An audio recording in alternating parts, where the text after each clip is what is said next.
Ya, salam alehem, bisem, hamasea. Materi kita pada saat ini ialah Allah tidak beranak dan tidak diperanakan. Ini materi yang banyak disalahpahami oleh saudara-saudara dari non-Kristen atau dari sebelah, karena mereka menafsirkan secara harafiah, padahal beranak tidak selamanya bahwa harus ada suami istri dan baru ada anak. Misalnya anak jalanan, siapa istrinya jalan. Anak kunci, siapa istrinya kunci. Anak tangga dan sebagainya. Oleh sebab itu, dalam iman Kristen,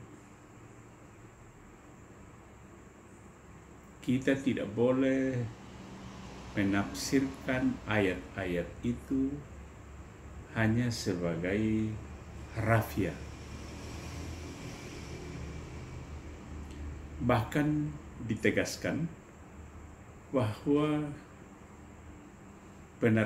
penafsiran Alkitab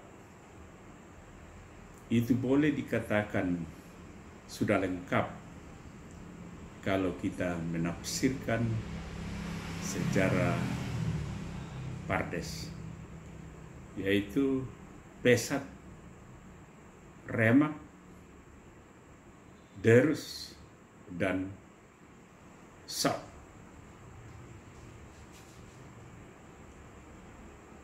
Penafsiran secara pesat yaitu penafsiran apa adanya, atau boleh dikatakan bahwa itulah yang boleh digolongkan masuk dalam penafsiran harafiah.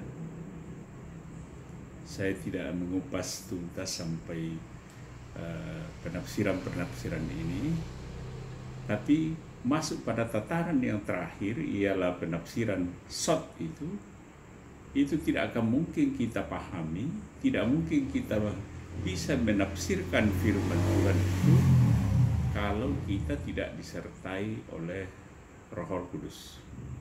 Itu penekanan pertama. Sehingga dikatakan bahwa kalau kita sudah menafsirkan kitab suci itu secara fardes, maka itu sudah mengarah ke Firdaus. Berarti kita sudah dijanjikan masuk dalam Firdaus. Saya lanjut pada materi malam ini, ialah Allah tidak beranak dan tidak diperanakan. Ya, bagaimana untuk menjelaskan gelar putra Allah yang sering menjadi kendala di dalam teologi, di dalam dialog teologis dan dengan non-Kristen. Harus ditegaskan bahwa tidak ada umat Kristen yang pernah mempunyai sebersit pemikiran pun bahwa Allah secara fisik mempunyai anak, seperti keyakinan primitif orang-orang Arab pada saat kelahiran Islam, di mana sebelum kelahiran Islam itu orang Arab mempercayai bahwa Allah itu mempunyai 3 putri, yaitu Al-Lata, Al-Uzza, dan Al-Manah. Sehingga sebetulnya ada lagu dari seorang penyanyi dangdut yang seakan-akan diarahkan ke umat Kristen, itu sebetulnya salah kaprah. Ya, bahkan di-setel dengan keras-keras supaya orang Kristen mendengarkan lagu itu.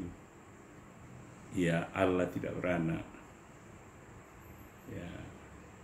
Saya lanjutkan pembahasan kita, ialah bahwa sebagaimana telah disebutkan di sebelumnya, istilah putra Allah yang diterapkan bagi Yesus dalam iman Kristen untuk menekankan preeksistensi sebagai firman Allah yang kekal. Seperti disebutkan di dalam Injil Yohanes 1 ayat 1. Saya sudah pernah kemukakan ini, ialah en arge en hologos, kai hologos en prostonteon, kai theos en hologos.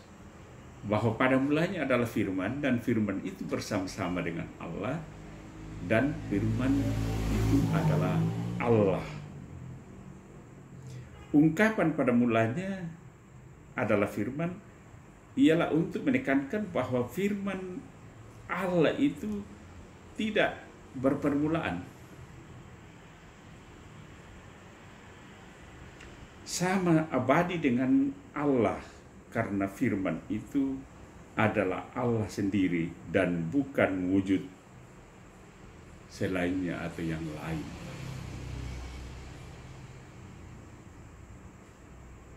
Firman itu bersama-sama Allah. Dia menekankan bahwa firman itu berbeda dengan Allah.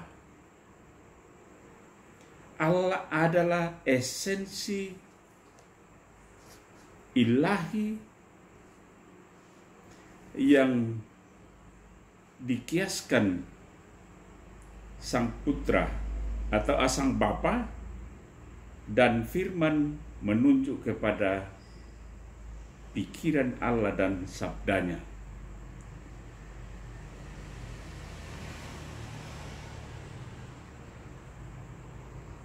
Akal ilahi sekaligus sabdanya. Sedangkan penegasan dan firman itu adalah Allah, dia menekankan bahwa firman itu sekalipun dibedakan dari Allah, tetapi tidak berdiri di luar Allah. Mengapa? Ya, tentu saja menurut Bapak Senuda, yaitu pimpinan Gereja Koptik Mesir, bahwa dalam bukunya Lahut Al-Masih ialah keilahian Kristus. Pikiran Allah tidak akan dapat dipisahkan dari Allah,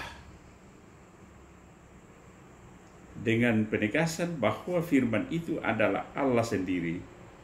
Keesaan Allah atau tauhid secara murni kita pertahankan, dan ini terdapat di dalam Ulangan 6 ayat 4.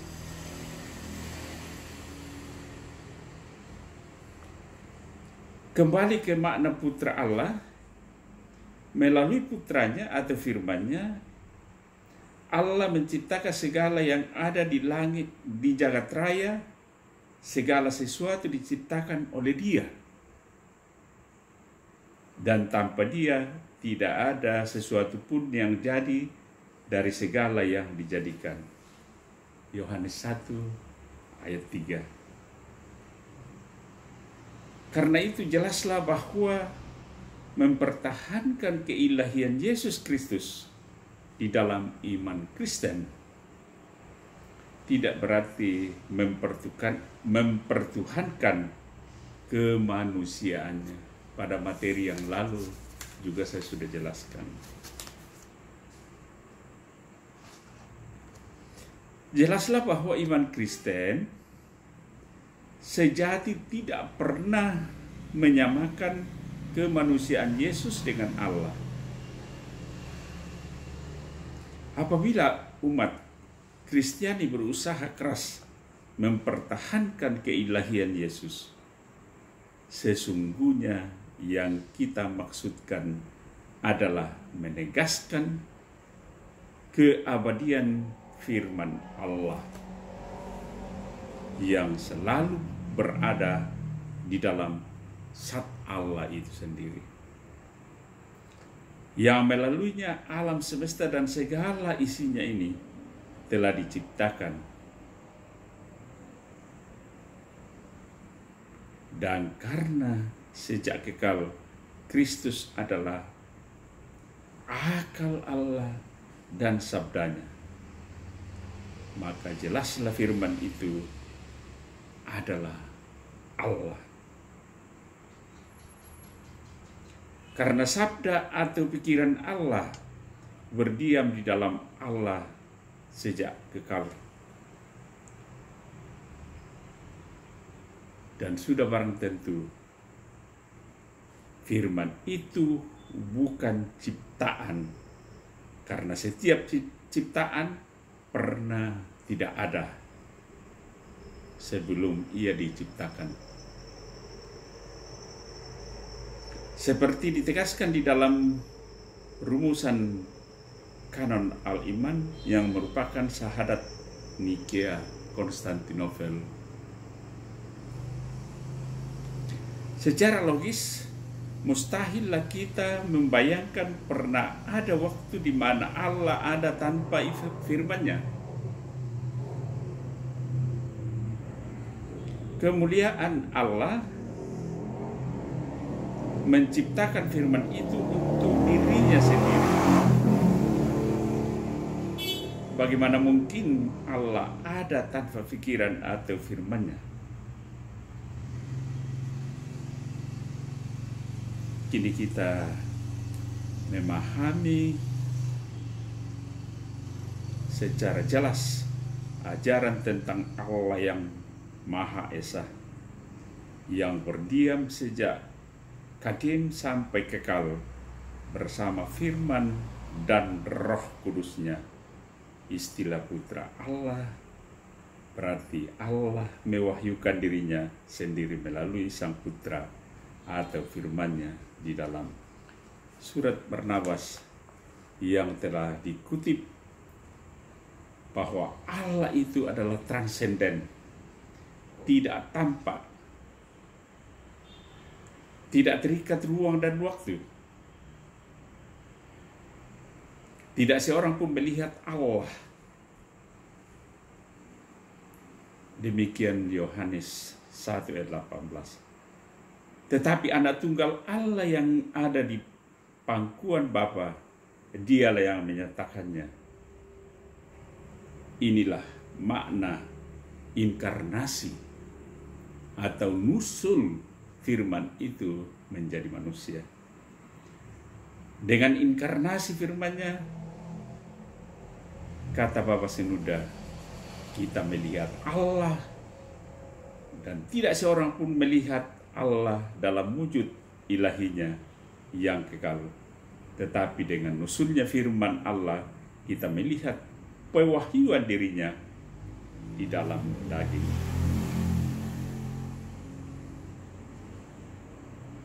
Adakah di dunia ini seorang yang dilahirkan dari Bapa?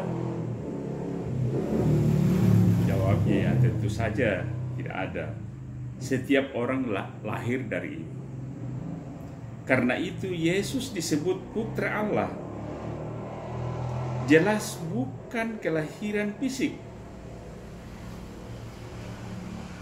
tetapi kelahiran ilahinya sebagai firman yang kekal sebelum segala zaman. Tetapi bukankah secara manusia Yesus dilahirkan oleh Bunda Maria? Ya, tentu saja betul. Itulah makna kelahirannya yang kedua di dalam daging. Mengenal misteri ini, Bapak-bapak gereja merumuskan dua makna kelahiran atau wiladah Kristus itu. yaitu kelahiran kekalnya dari Bapa tanpa seorang ibu. Dan serentak dengan itu kelahiran fisiknya di dalam keterbatasan zaman dari ibu tanpa seorang bapa. Lahir dari Bapa tanpa seorang ibu menunjuk kepada kelahiran kekal firman Allah dari wujud Allah. Tanpa seorang ibu untuk menekankan bahwa kelahiran itu tidak terjadi dalam ruang dan waktu yang terbatas.